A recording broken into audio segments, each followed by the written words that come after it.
네, 안녕하세요. 저는 체인라이팅 팀 리드를 맡고 있는 임준호라고 합니다.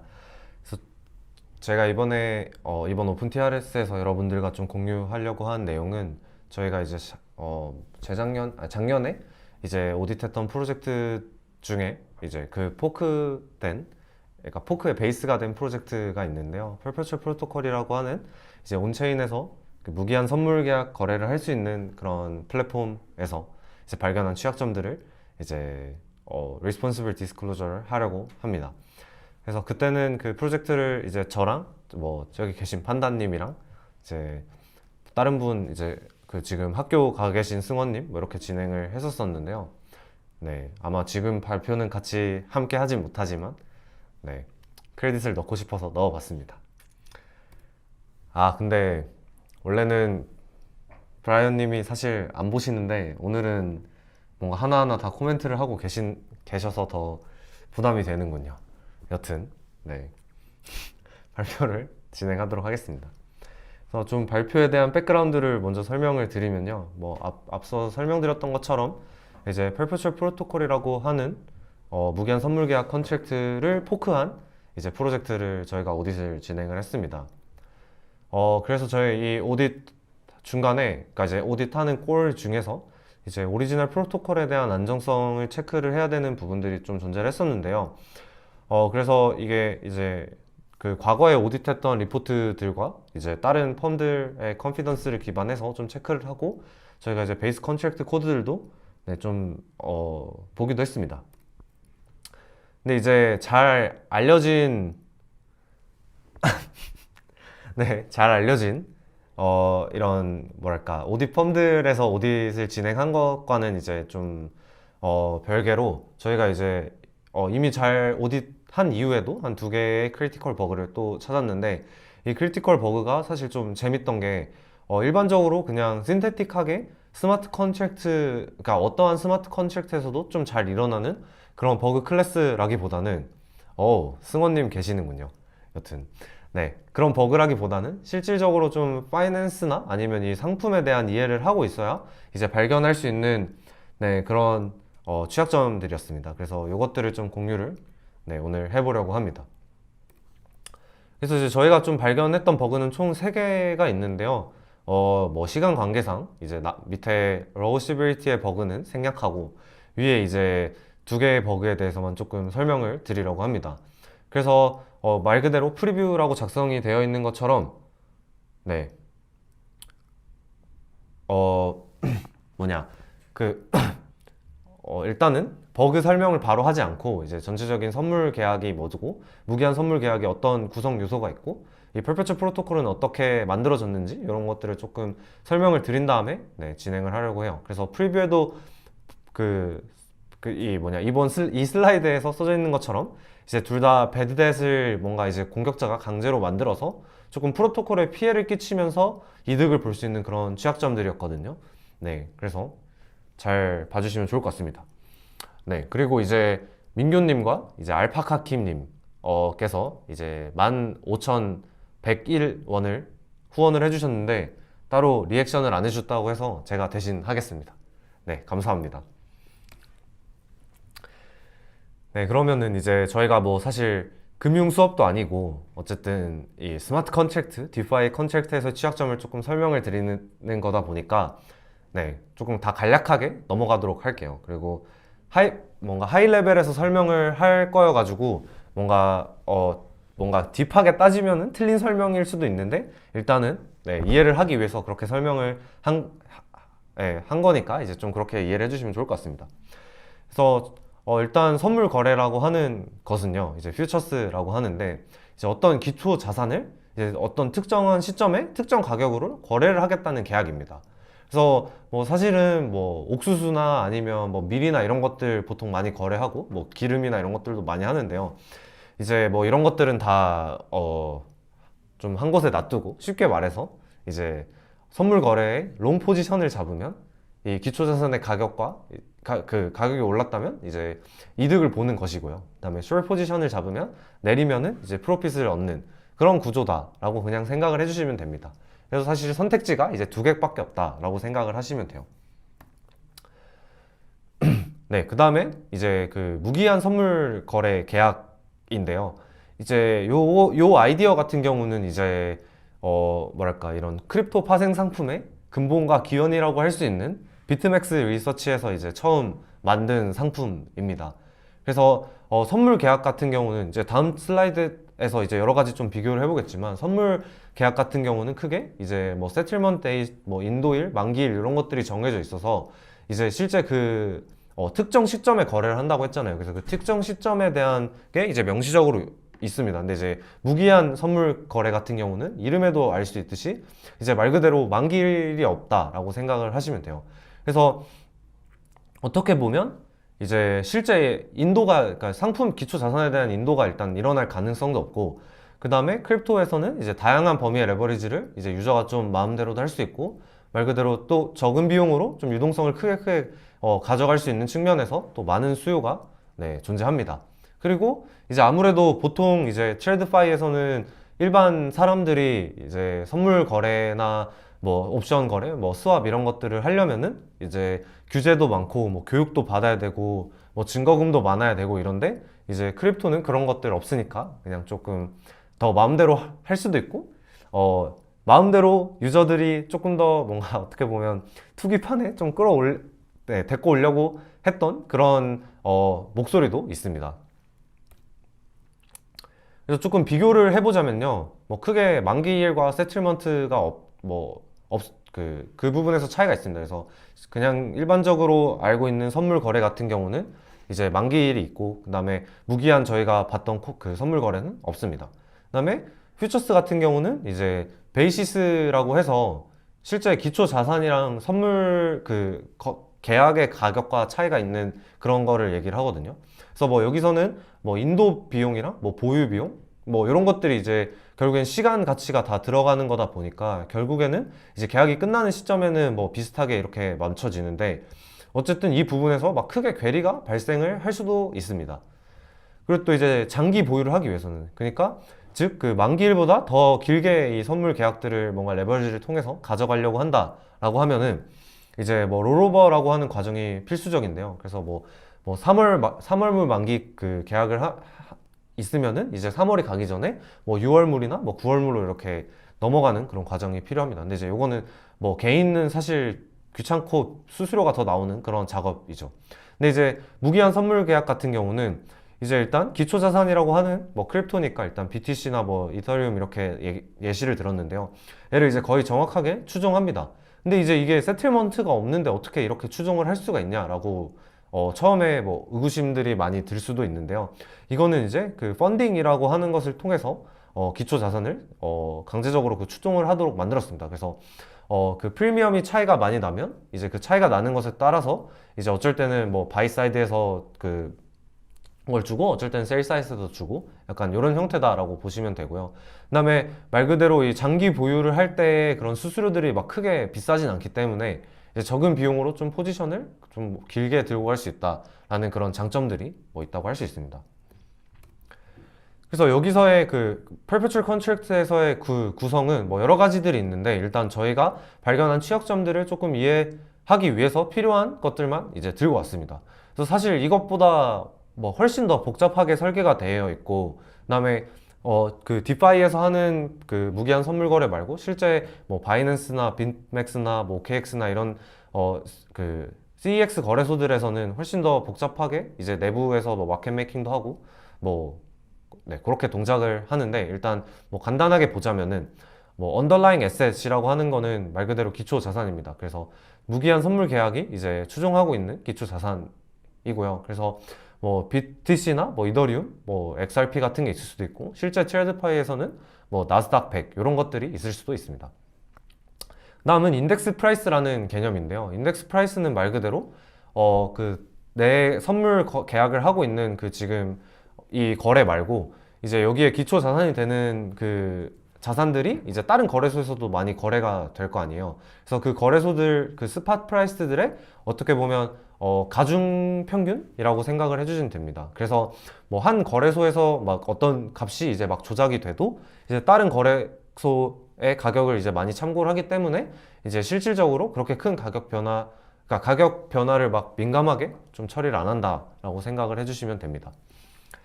네, 그 다음에 마크 프라이스라는 것도 있는데요. 마크 프라이스 같은 경우는 이제 이게 실제로 저희가 미실현 손익을 계산하거나 아니면 청산 같은 걸 할 때 이제 사용을 한다라고 생각을 해주시면 됩니다. 그래서 뭐 바이낸스 같은 경우는 뭐 인덱스 프라이스랑 그다음에 컨트랙트 프라이스와 그다음에 그 베이시스, 그다음에 이전 거의 뭐 펀딩 레이트 이런 것들을 잘 사용해서 뭐 거기에 그 값들의 이제 메디언을 구하기도 하는데요. 이제 뭐 요거는 어쨌든 그 상품을 거래하는 유저들이 알아야 되는 값이기 때문에 각 거래소별로 본인들이 이제 계산하는 공식들을 다 공개를 합니다. 그래서 이 마크 프라이스가 사실 실제 가격에 좀 가장 근접하다라고 생각을 네, 해주시면 됩니다. 그래서 이게 어떻게 보면 페어 프라이스라고 이야기들을 많이 하는데 이 식들은 뭐 거래소마다 좀 다르고 복잡하니까 한번 찾아보시면 네, 더 좋을 것 같습니다. 그 다음은 이제 이니셜 마진과 메인터넌스 마진이라는 개념이 있습니다. 그래서 이니셜 마진은 레버리지라고 생각을 하시면 되는데요. 그래서 그러니까 저희가 어떤 사이즈의 포지션을 열기 위해서 얼만큼의 증거금이 필요하냐라고 했을 때 그 필요한 증거금의 양이 이제 이니셜 마진입니다. 그래서 저희가 뭐 예를 들어서 뭐랄까요, 한 100만 달러의 포지션을 열려고 했을 때 이제 뭐 10만 달러의 이니셜 마진만 필요하다라고 하면은 이제 그 레버리지는 한 10배다 라고 생각을 하시면 되고요. 그 다음에 메인터넌스 마진은 말 그대로 그 해당 포지션을 유지하기 위해서 필요한 증거금입니다. 그래서 어쨌든 저희가 레버리지를 뭐 10배를 사용을 했다고 하면은 이제 뭐 한 10%만 이제 뭐 등락이 생기면은 이제 그 원금을 다 손실하게 되는 거잖아요. 근데 이제 그 원금을 뭐 손실한다고 해서 그 가격에 바로 거래를 할 수 있는 게 아니기 때문에 슬리피지나 뭐 스프레드나 다른 여러 가지 요소들 때문에 그다음에 뭐 포지션 사이즈나 그래서 이 메인테넌스 마진을 보통 더 뭐 작게 둡니다. 그래서 뭐 50% 밑으로 좀 가격이 떨어지면 뭐 일부분 청산을 한다든지 뭐 이런 식으로 좀 운영이 되고 있어요. 그 다음에 마지막은 이제 펀딩이라고 하는 건데요. 일단 뭐 노셔널 밸류, 노미널 밸류라는 그런 값이 있습니다. 이거는 이제 거래소들이 각각 계산한 마크 프라이스에서 제가 갖고 있는 그 컨트랙트의 개수를 곱한 값인데, 그래서 즉 전체 포지션 사이즈를 의미합니다. 그래서 이 노셔널 밸류에 이제 퍼센티지를 이제 매겨서 제가 만약에 뭐 롱 포지션을 잡았으면 뭐 셀 사이드 이제 그 숏 포지션 사람한테 이제 그 펀딩을 주는 시간마다 주기적으로 그 제 포지션 사이즈의 일부를 계속해서 전달을 해줍니다.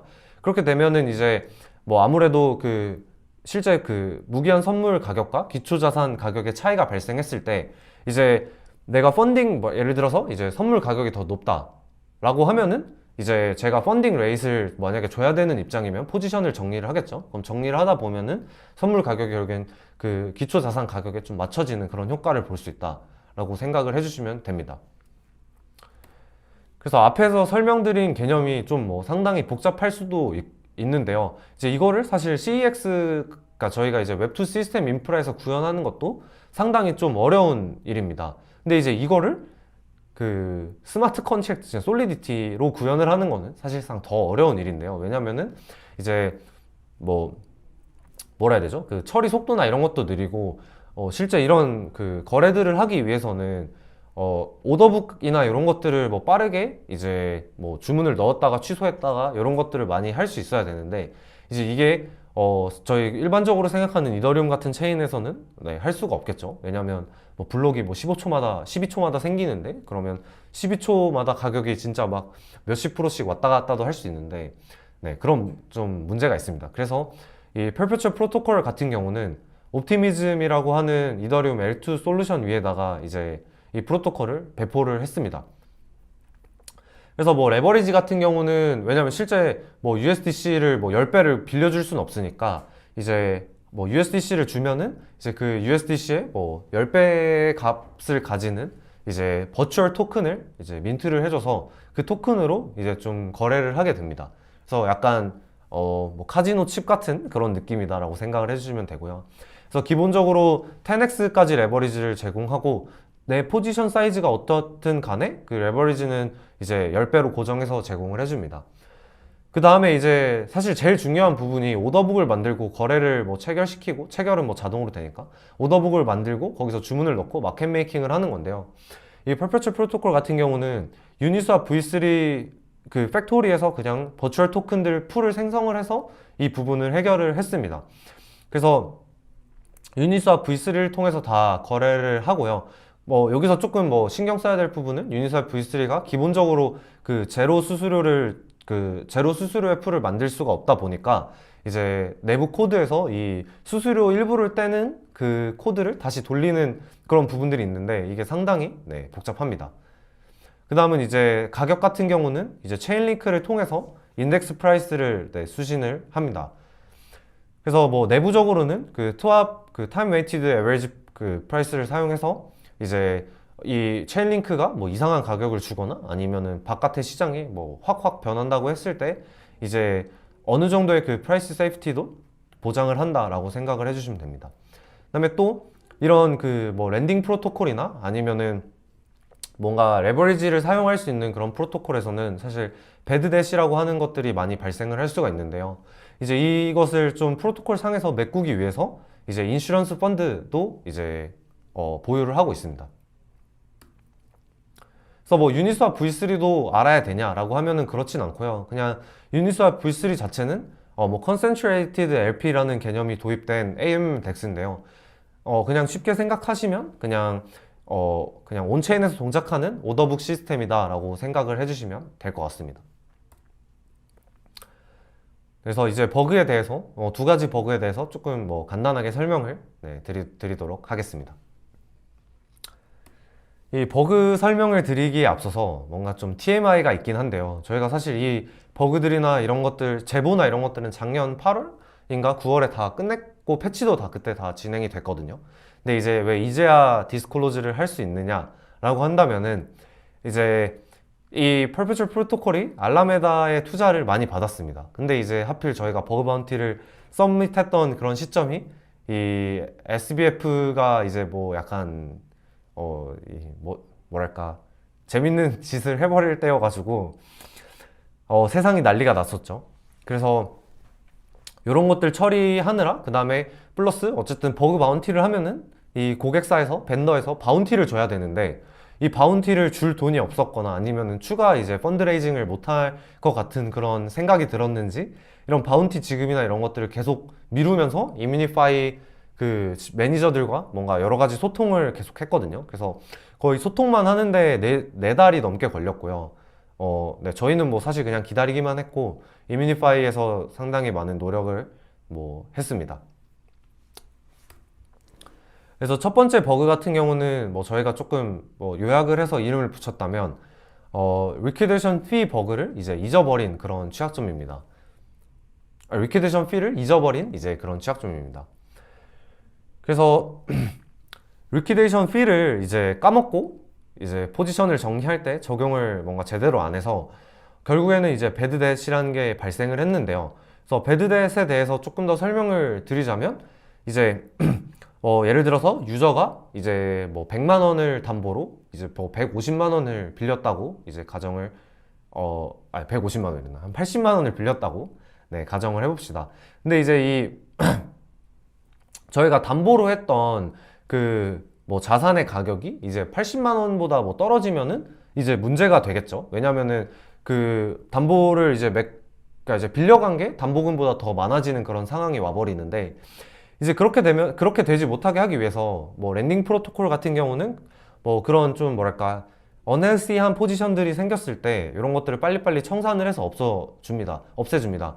근데 이제 뭔가 마켓이 갑자기 변동성이 높아졌거나 아니면 뭐 체인이 망가져서 트랜잭션을 뭐 한동안 처리하지 못했을 때 이제 그 실제 갚아야 되는 돈이 증거금으로 받아놓은 돈보다 많아졌을 경우에 이제 배드댓이 발생했다라고 생각을 하시면 됩니다. 그래서 저희가 찾은 취약점들은 이 배드댓을 뭔가 강제로 발생하게 만들어서 이제 공격자는 자기가 이제 그 넣어놨던 증거금보다 이제 더 많은 금액을 빼게끔 뭐 그렇게 이제 그런 취약점이다라고 생각을 하시면 됩니다. 그래서 뭔가 배드댓에 대해서 조금 더 설명을 드리자면요. 사실 저희가 많이 알고 있는 트레이드파이에서는 이미 많이 있습니다. 배드댓이라기보다는 이제 그 마이너스 증거금 형태로 배드댓이 존재를 하는데요. 뭐 예를 들어서 저희가 이제 뭐 주식 거래를 할 때 미수를 하거나 뭐 아니면은 뭐 빌려가지고 뭐 거래를 하거나 뭐 이런 식으로 하다 보면 그 빌린 값을 내야 되기 때문에 증거금이 이제 마이너스로 찍히고 이제 이 추가 증거금을 얼마를 납부하라고 뭐 추심이 됩니다. 그래서 뭐 예를 들어서 최근에 있었던 거는 뭐 유가 선물 마이너스 사태 같은 것처럼 이제 갑자기 제 증거금이 뭐 실제 대출을 했던 그 금액을 채우지 못하니까 이제 증권사에서 그냥 돈을 더 입금해라 라고 이제 한 거죠. 왜냐면 1대1로 매핑이 되어 있기 때문에 누군지 알 수 있어요. 근데 이제 신용 기반으로 거래를 하지 않는 뭐 바이낸스나 아니면 디파이 같은 경우는 사실 누군지도 모르고 계정을 그냥 삭제하고 도망가면 되기 때문에 이 추가 증거금을 요구할 수가 없는 그런 형태입니다. 그래서 항상 뭐 over collateralized와 그 다음에 이 청산을 빠르게 하긴 하지만 언젠가는 이 배드댓이 발생할 수 있는 가능성이 존재한다라고 생각하시면 됩니다. 그래서 이런 것들을 뭐 인슈런스 펀드라고 해서 이제 특정 뭐 어떤 사람을 청산을 시킬 때 이제 청산시킨 금액 중에 뭐 일부가 남는다라고 하면은 그 남는 금액을 그냥 펀드에다 넣어두고 이제 그 나중에 배드댓이 발생했을 때 거기서 메꾸는 형태로 이렇게 운영이 되거든요. 그래서 뭐 바이낸스 같은 경우는 그 각각 그 상품별로 인슈런스 펀드가 따로 있고, 그래서 뭐 BTC, USDT 인슈런스 펀드는 뭐 아무튼 많습니다. 뭐 몇천억 있었던 것 같은데 여튼 엄청나게 많이 들고 있고, 그거는 이제 어쨌든 나중에 언젠간 일어날 배드댓 상태를 보호하기 위해서 그냥 계속 들고 있는 그런 형태입니다. 그다음에 뭐 지금은 없어진 거래소지만 FTX에서는 이제 백스탑 LP라고 해서 그냥 그 유저의 포지션을 다 그냥 가져와 버리는, 그러니까 포지션과 콜레트럴 다 그냥 가져와 버리는 그런 형태의 청산도 뭔가 진행을 하긴 하거든요. 그래서 뭐 이런 거 같은 경우는 실제 LP들이 뭐 기본적으로 마켓 메이킹 통해서 수익 보는 것도 있으니까 뭐 LP들이 그 수익 보는 거에서 뭐 일부 배드댓을 충당한다든지 아니면 LP들이 느끼기에 뭐 OTC나 오프체인에서 좀 더 나은 조건으로 이 담보물을 청산을 할 수 있다면은 뭐 가져가서 처리를 해라 라는 그런 형태의 방법들이 좀 있습니다. 그래서 오늘 또 릴리즈된 글 중에 저희가 뭐 블록체인 오라클 문제와 중요성이라는 글인데 안에 그 오라클이 좀 오동작해서 발생한 배드댓에 관련된 이야기가 있어요. 그래서 블로그 가셔서 한번 보시면은 재밌게 좀 더 보실 수 있을 것 같습니다. 그래서 이제 저희가 그 퍼페추얼 프로토콜의 청산 절차에 대해서 조금 한번 알아보면서 이제 요 청산 절차에 문제가 있었던 거였거든요. 그래서 이 어떤 식으로 청산을 하는지 한번 알아보도록 하겠습니다. 그래서 일단 뭐 당연하게도 그 레버리지를 땡겨서 포지션을 만든 그런 여러 개의 포지션이 존재를 한다면 이제 이 부분에서 계속 가격이 변동될 때마다 이제 뭐 청산 보시겠죠. 청산 보시 언LC한 포지션을 이제 찾습니다. 그러다 이제 발견을 하면요, 일단 인덱스 프라이스 인덱스 프라이스로 포지션 그 청산이 가능한지 안 한지를 확인을 하고, 그 다음에 VMM 풀, 그러니까 아까 말씀드렸던 버추얼 토큰 풀 가격은 고려하지 않은 채로 청산을 진행을 합니다. 근데 이제 여기서 얘네가 좀 그 퍼페추얼 프로토콜이 용어를 뭔가 좀 이상하게 써놨는데, 이제 뭐 인덱스 프라이스 같은 경우는 뭐 제대로 써놓은 것 같은데 사실 마크 프라이스가 이 인덱스 프라이스를 기반으로 인덱스 프라이스와 실제 그 VMM 프로토콜의 가격과 그 다음에 뭐 다른 그 이전에 펀딩 레이시나 이런 것들을 고려해서 계산을 했어야 됐는데 그냥 실제 바로 본인들 VMM 프라이스, 스팟 프라이스를 가져와서 계산을 하거든요. 그러다 보니까 이제 요거 말고 두 번째 취약점이 또 발생을 했었습니다. 그래서 여튼 이 마크 프라이스는 따로 고려하지 않은 채로 청산을 진행을 합니다. 그리고 두 번째는 얘네가 이제 그 포지션의 콜레트럴을 다 시장에다 던져버리는 그런 형태여서 이 규모에 상관없이 그냥 전부 다 청산을 시킬 수가 있습니다. 근데 이제 한 가지 얘네가 어쨌든 금융적인 미티게이션을 넣어 놓은 거라면 공격자가 임의로 막 가격을 조작해서 배드댓을 만들어낼 수도 있으니까 이게 배드댓 상태라면 청산을 시키지 않는 그런 그 미티게이션들이 조금은 들어가 있습니다. 뭐 BLP일 경우에만 그 포지션을 다 가져올 수 있게 그런 형태로 좀 구현이 되어 있어요. 그 다음은 그냥 시장에다가 바로 던져서 이제 청산을 진행을 하고요. 그 다음에 만약에 청산이 성공을 하면은 실제 그 청산 포지션의 그 노셔널 밸류, 그러니까 총 그 노미널 밸류나 노셔널 밸류나 이제 그 사이즈의 2.5%를 청산을 처음에 그 청산을 해라 라고 그 보낸 트랜잭션 샌더한테 이제 보너스로 제공을 합니다. 그래서 어쨌든 보너스를 제공을 하니까 그 NLC 포지션을 찾고 이 포지션을 청산을 시킬 봇을 누군가는 돌리는 그런 메리트가 있는 거겠죠. 네, 그래서 저 그 배드댓 상태라면 청산시키지 않음, 저 배드댓 상태를 계산할 때 문제가 있었던 건데요. 좀 더 디테일하게 들어가자면은 이제 청산에 성공을 하면은 이제 청산 포지션 사이즈의 2.5%를 청산 요청자에게 보너스로 제공을 합니다. 근데 이제 이 보너스로 제공하는 금액도 사실상 유저의 증거금이기 때문에 이 배드댓을 계산을 할 때 이 2.5%의 값도 포함을 해서 계산을 했어야 됐거든요. 근데 이제 이거를 이제 포함을 안 시키고 그 청산을 시키다 보니까 공격자는 항상 이제 2.5%의 배드댓을 계속해서 뭐 원한다면 만들 수 있는 그런 문제점이었습니다. 그래서 뭐 사실 코드 레벨로 보면은 뭐 한 4-5줄이긴 한데요. 그래서 코드는 따로 첨부하지 않았고, 그래서 어쨌든 익스플로잇을 돌리면은 이제 프로핏을 저희가 뭐 많이 이제 가져갈 수 있는 그런 형태입니다. 그래서 뭐 이것도 맨 뒤에서 조금 설명을 드릴 거긴 한데 어느 정도의 리스크 익스포저도 조금 있긴 합니다. 근데 뭐 어쨌든 프로핏이 워낙 많기 때문에 이제 그 부분은 최대한 감안 가능한 범위다라고 이야기를 드릴 수 있는 거죠. 그래서 좀 더 디테일한 방법이나 코드 레벨에서 좀 더의 설명은 이제 저희가 나중에 쓸 퓨처 포스트에 들어가 있을 건데요. 이제 뭐 초안은 다 작성이 되어 있는데 저희가 뭐 다른 일들이 많아서 아직 좀 작성을 못 끝내고 있는 상태입니다. 그래서 이거를 어떻게 하면 해결을 할까를 뭐 그 팀이랑도 좀 이야기를 했었고 이제 그 팀에서도 조금 잘 해결을 하긴 했는데요. 뭐냐면 이제 이 청산을 잘 시킨다는 거는 상당히 어려운 문제입니다. 왜냐면은 청산을 해야 할 포지션의 사이즈에 따라서 사실 프라이스 임팩트도 뭐 천차만별이고 시장에 그 여러 개의 시장이 있을 텐데 그 각각 시장의 유동성에 따라서도 이제 이 프라이스 임팩트가 다 다르기 때문에 네, 꽤 어려워요. 그래서 제일 처음에는 어쨌든 이거를 온체인에서 조금 파셜하게 계속해서 청산을 하는 거를 고려를 했다가 이제 결국에는 그 이더리움 세상들은 다 다크 포레스트고 이제 MEV와 프론트 러닝이 난무하기 때문에 이제 이게 어려울 것 같다라는 결론이 나왔었고, 그래서 결국에는 유동성이 풍부한 그냥 오프체인에서 진행을 하는 것으로 좀 결론이 났습니다.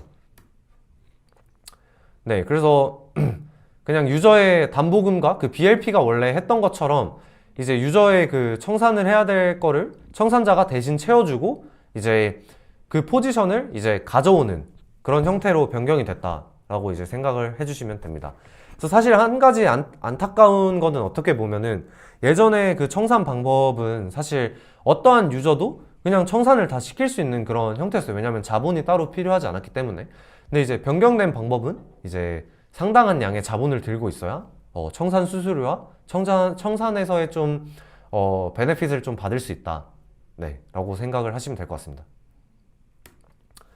네, 그래서 두 번째 버그는 이제 당신의 그 프라이스는 페어한가, 충분히 정상적인가 라는 그런 버그입니다. 그래서 사실 뭐 가격이라고 이야기를 해놓긴 했지만 어떻게 보면 가격보다는 뭐 가격이긴 하겠죠. 근데 이제 그 가격에 대한 실제 피드보다는 그 마크 프라이스를 좀 잘못 생각하고 얘네가 그 구현을 해서 생긴 문제거든요. 그래서 이 취약점 같은 경우는 일단 퍼페추얼 프로토콜에서 포지션 사이즈를 어떻게 산정을 하는지를 이제 좀 먼저 알고 있어야 됩니다. 근데 이제 일단 뭐 기본적으로 보통의 그 빅맥스의 그 리서치 한 거를 보면은 어쨌든 마크 프라이스는 인덱스 프라이스에 의해서 좀 계산이 되어야 합니다. 근데 이제 퍼페추얼 같은 경우는 인덱스 프라이스는 그냥 오프체인 오라클을 땡겨왔고요. 이거는 뭐 뭘 썼는지 뭐 체인링크를 쓰긴 하는데 체인링크는 어쨌든 스팟 프라이스고 따로 그 가중치를 안 두는 걸로 알고 있거든요. 그래서 여튼 인덱스 프라이스는 그냥 오프체인의 오라클을 갖고 오고, 그 다음에 마크 프라이스를 얘는 특이하게도 온체인의 그 버추얼 AMM 그 풀의 가격, 그냥 스팟 가격을 갖고 옵니다. 네. 그래서 이 메인테넌스 마진이나 이니셜 마진이나 이런 것들을 사실 마크 프라이스에 의해서 구해야 하는데 이제 이 마크 프라이스가 잘못되어 있다 보니까 이제 뭔가 포지션 사이즈를 계산하는 게 뭔가 이상해져 버린 거죠. 사실 뭐 창의적으로 좀 사용을 하고 있었다라고 생각을 해주시면 됩니다. 그래서 뭐 예를 들어서 좀 문제점이 뭐였느냐를 좀 설명을 드리면요. 예를 들어서 인덱스가 어떤 자산에 있어서 $1000라고 저희가 생각을 해보면 이제 그리고 그다음에 버추얼 AMM 풀의 가격이 이제 공격자가 조작을 해서 $800라고 생각을 하면은 이제 공격자가 $801를 입금을 하고 800에 이제 숏 포지션을 걸어 놓는 거죠. 그 다음에 그러니까 그거를 이제 오픈을 해 놓는 거예요. 그럼 아직 체결이 안 됐기 때문에 그 유저는 어쨌든 800에 그 매도 1호가를 이제 걸어 놓은 상황이겠죠. 그러면은 사실 이 매도 호가는 800불의 거래가 체결이 될 거기 때문에 실제 이 포지션 사이즈는 사실 800에 그 저 개수 수량을 이제 10배 레버리지를 했으니까 10개를 이제 그러니까 10배를 계산을 해야 되거든요. 근데 이제 이 퍼페추얼 프로토콜 같은 경우는 이 그러니까 호가 안에 있음에도 불구하고 이제 인덱스 프라이스로 계산을 해버려서 이제 내가 숏 포지션을 가지고 있는 그 밸류가 실제로는 $10,000짜리의 그 노셔널 밸류를 가지고 있다라고 계산이 돼버린 겁니다. 근데 실질적으로 이미 그 그러니까 그 VMM 컨트랙트 상에서는 가격이 800불이기 때문에 이제 누군가가 이 800불에서 롱 포지션으로 이 바이 사이드를 구축을 하게 되면 그래서 이제 그 800불의 숏 포지션을 잡은 사람을 카운터파트로 삼는 거죠. 그렇게 되면 일단 그 포지션이 오픈되자마자 바로 이제 그냥 배드댓 그 언헤althy한 포지션이 되는 상태가 돼버립니다. 왜냐면은 이제 만약에 가격이 내려가서 이제 유저는 800불을 가지고 여기에 10개짜리 그 계약을 넣어놨는데 이제 뭐 내려갈 동안 그게 이제 뭐 빠지진 않아요. 그래서 이 나중에 800불이 돼서 실제로 인덱스 프라이스가 800불이 돼서 거래가 체결이 됐다고 가정을 해보면 저희가 아니 그 800불이 그냥 체결이 됐다고 치면은 이제 지금 인덱스 프라이스가 1000으로 다시 생각을 하시면 됩니다. 그래서 1000이면은 이제 숏 포지션을 구축을 했기 때문에 가격이 오르면은 어쨌든 그 로스가 생기는 그런 포지션이잖아요. 그래서 이 갚아야 하는 자금이 이제 2000불이 돼버립니다. 근데 저희가 이제 공격자가 그 숏 포지션을 구축한 그 공격자가 입금한 금액은 800불밖에 안 되기 때문에 실제로 유저가 갖고 있는 그 증거금보다 뭔가 이 빵꾸난 그 가격이 그 사이즈가 훨씬 더 큰 그런 상황이 되어버린 거죠. 그래서 이게 계산을 하고 유저가 넣으려고 하는 그 프라이스가 이제 뭔가 인덱스 프라이스랑 너무 많이 벌어져 있거나 했을 때 이제 포지션 개시를 거부해야 되는 그런 미티게이션이 필요합니다. 그렇지만 얘네도 이제 어쨌든 알라메다와 FTX 백킹이 되어 있는 회사다 보니까 이런 기본적인 것들을 생각을 안 할 친구들이 아닙니다. 그래서 당연하게도 이 숏 포지션이든 뭐 롱 포지션을 구축을 할 때 이제 그 맥스 스프레드 비율이라고 해서 실질적으로 이 마크 프라이스랑 인덱스 프라이스가 얼마만큼 이상 떨어져 있다면은 거래를 체결을 그냥 아예 안 시켜버리는 그런 미티게이션들이 있거든요. 근데 이제 이 미티게이션이 저희가 그 뭐 퀀트 어널리시스를 했다고 해야 되나? 그냥 수식을 그냥 1차 방정식을 세워서 계산을 했을 때 이제 이게 너무 높게 설정이 되어 있어서 문제가 발생할 수 있는 그런 부분이 있었던 겁니다. 네, 그래서 실제 익스플로잇을 하면은 이제 첫 번째 버그보다는 ROI가 적긴 하지만 어쨌든 이제 프로핏을 얻을 수 있는 그런 취약점입니다.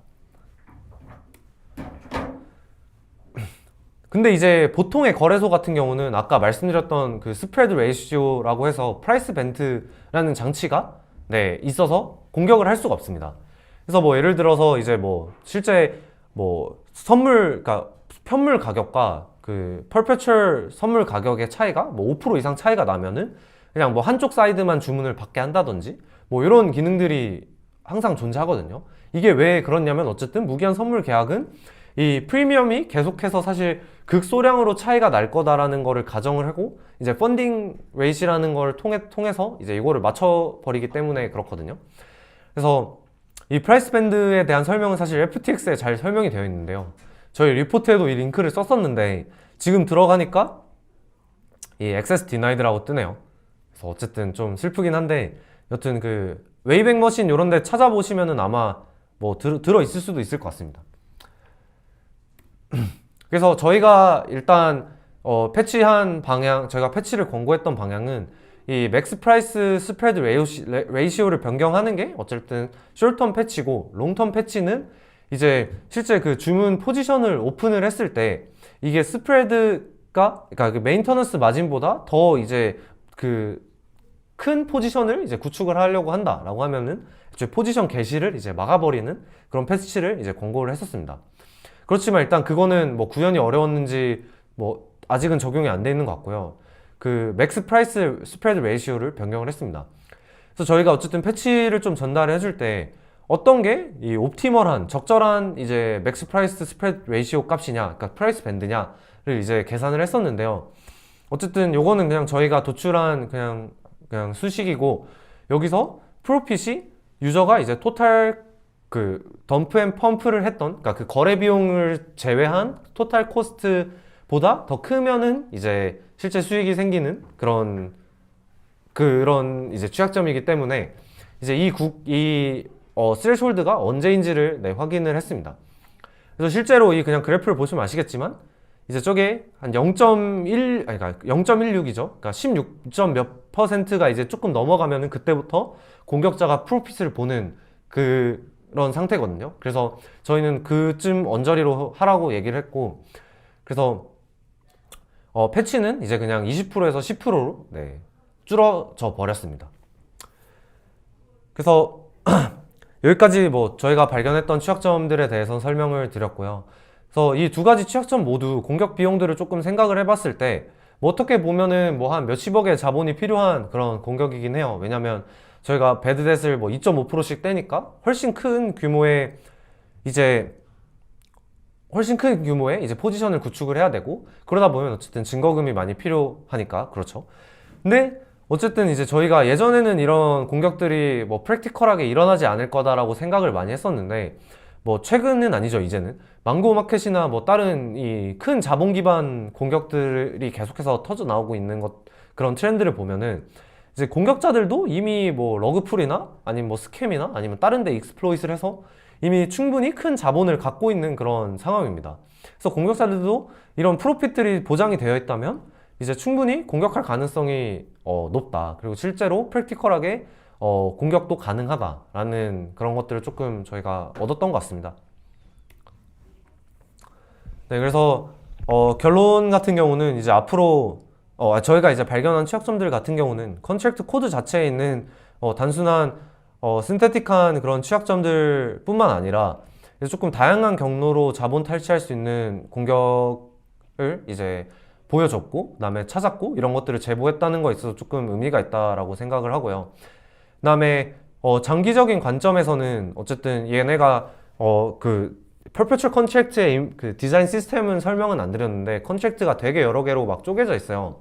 그래서 뭐 클리어링 하우스라는 게 있고, 그다음에 뭐 실제 뭐 오더북 받는 것도 있고, 그래서 어떻게 보면 그냥 일반 증권사의 구조처럼 컨트랙트가 구현이 되어 있는데, 이제 이런 것들을 잘 그 시멘틱하게 분석을 하려면은 인터 컨트랙트 어널리시스도 좀 충분히 잘 할 수 있어야 되고, 이것들 외적으로 그 파이낸셜적인 거나 뭐 이코노믹적인 그런 파라미터들에 대한 그 자동으로 좀 어널리시스 하는 것도 좀 필요하다라고 이제 저희는 생각이 들었습니다. 그래서 열심히 만들고 있고요. 그다음에 또 어쨌든 이 상품을 기획하고 만드는 것 자체는 좀 이런 버그들을 찾다 보니까 매우 어려운 것 같아요. 항상 뭐 예를 들어서 청산을 좀 어떻게 잘 시켜야 될지 고민하는 것도 되게 큰 리서치 주제고, 내부적으로도 계속 하고 있는데, 이게 뭐 오프체인에서 할 때는 뭐 조금 다양한 방법들이 많이 있을 것 같은데, 실제 스마트 컨트랙트에서 뭐 MEV 레지스턴트 하고 뭐 이 포지션을, 그러니까 포지션이 이미 다 누가 얼마를 들고 있는지가 공개된 상황에서 청산을 하는 거기 때문에 이제 이런 부분들에 대한 게 조금 약간 챌린징한 주제인 것 같아요. 네, 그리고 마지막으로는 이제 어쨌든 퍼페추얼 프로토콜이나 다른 디파이나 웹3 빌더들이 좀 잘 돼서 저희도 어쨌든 같이 업계에서 일을 하는 사람들이다 보니까 언제나 응원을 하고 있습니다. 네, 그래서 제 발표는 여기까지고요. 그래서 Q&A를 이제 시작하도록 하겠습니다. 그래서 알파카님, 재밌게 들어주셨다니 정말 감사합니다. 미디움 포스팅은 저희가 사실 드래프트에 있는 게 한 열 몇 개씩 있고요. 그 다음에 그러니까 그 미디움 드래프트에 있는 게 열 몇 개 있고 그냥 닥스나 저희 러프하게 작성된 것도 한 거의 합치면 한 20개 정도 될 것 같은데 저희가 이번에 이런 것들을 좀 퍼블리시를 좀 같이 도와주실 분을 합류했거든요, 저희 팀에. 그래서 아마 네 이제는 좀 더 많은 주기로, 빠른 주기로 포스팅이 나가지 않을까 그렇게 생각을 하고 있습니다. 네. 그 다음은 이제 주현주님, 네, 도메인 지식이 있어야 보안도 가능하다라는 맥락일까요? 라는 질문은 네, 뭐 어느 정도 맞는 말 같습니다. 왜냐면 저희가 그 보안을 공부하는 거에 있어서 공부하고 실제 적용하는 거에 있어서 단순히 뭐 컴퓨터 그냥 시스템적인 것뿐만 아니라 이 저희가 보고 있는 그런 서비스가 어떤 비즈니스 로직을 갖고 있고 이 비즈니스 로직에서는 어떤 어뷰징 할 수 있는 포인트가 있고 어떤 부분이 이제 위협이 될 수 있는가 이런 것들을 좀 도출해내고 이게 이제 코드상에서는 어떻게 구현이 되어 있는지 뭐 이런 것들을 항상 생각을 하고 그런 뷰에서 조금 취약점을 많이 찾아야 되거든요. 근데 이제 이게 사실 조금 뭐 어떻게 보면 어려울 수도 있는데 네. 그래서 네, 그런 부분들을 생각을 해주시면 네, 될 것 같습니다. 그래서 뭐 질문에 대한 yes, no로만 대답을 하면은 네, 맞습니다. 그리고 네, 윤재훈님 발표 잘 들었다고 해주시니 정말 감사드립니다. 네. 그래서 저희 그 홈페이지나 아니면 뭐 트위터나 텔레그램 이런 것들 다 주소 공개가 되어 있으니까요. 궁금한 거 있으시면 뭐 그쪽 통해서 그게 오피셜한 POC니까 그쪽 통해서 이제 뭐 질문을 주셔도 되고 아니면은 제 뭐 개인 다이렉트 메시지로 질문 주셔도 네, 답변 드릴 수 있도록 하겠습니다. 그다음에 알파칸님께서 발표 내용과 별개로 트위터에 올리신 정적 분석 도구에 대한 내용이 궁금합니다. 라고 해주셨는데요. 뭐 어떤 부분이 궁금하시죠? 저희 뭐 커리어 페이지나 이런 것들 보시면은 아마 어떤 식으로 이 정적 분석 도구를 조금 만들고 있는지는 아마 찾아보실 수 있을 것 같은데요. 아마 요거 관련해서는 제가 다음 오픈 TRS 때 조금 뭔가 기술적인 디테일이나 이런 것들 아니면 뭐 이번 연도 안에는 조금 공개하는 거를 목표로 삼고 있긴 하거든요. 그래서 아마 그때 조금 더 디테일하게 설명을 네, 드릴 수 있을 것 같습니다. 뭐 기술적인 내용은 그렇고 그 외적인 거는 그 트위터 링크를 이제 그 갖고 온 제 페이스북 글에도 써놓긴 했는데 어쨌든 매시브하게 그 다음에 기존에 있는 온체인 그 다음에 실제 그냥 공개되어 있는 소스코드 아니면 저희가 비공개되어 있는 소스코드는 디컴파일해서 네, 좀 저희가 찾았던 취약점들을 어떻게 보면 좀 자동으로 다 디텍션하는 그런 도구를 만들고 있다라고 생각을 네, 해주시면 될 것 같습니다. 네. 더 다른 질문 없으시면 코드QL이나 쌤그랩이랑은 어떤 부분 다른지는 뭐 일단 코드QL 같은 경우는 DSL이 있는데 저희는 일단 DSL은 뭐 언젠간 만들겠지만 일단은 뭐 계획은 없고요. 그 다음에 쌤그랩 같은 경우는 말 그대로 쟤는 아마 이제 그냥 well formed 된 그랩으로 알고 있는데 그런 것들 말고 저희는 뭐 실제 그냥 IR 디자인부터 그러니까 컴파일러를 어떻게 보면 다시 만들어서 네, 거기서 이제 취약점을 찾고 있다라고 생각을 해주시면 됩니다. 그런 부분이 조금 다르다. 네, 그렇습니다. 네, 그러면 여기까지 하고 이제 아우트로를 위해 브라이언 님에게 마이크를 양보하도록 하겠습니다.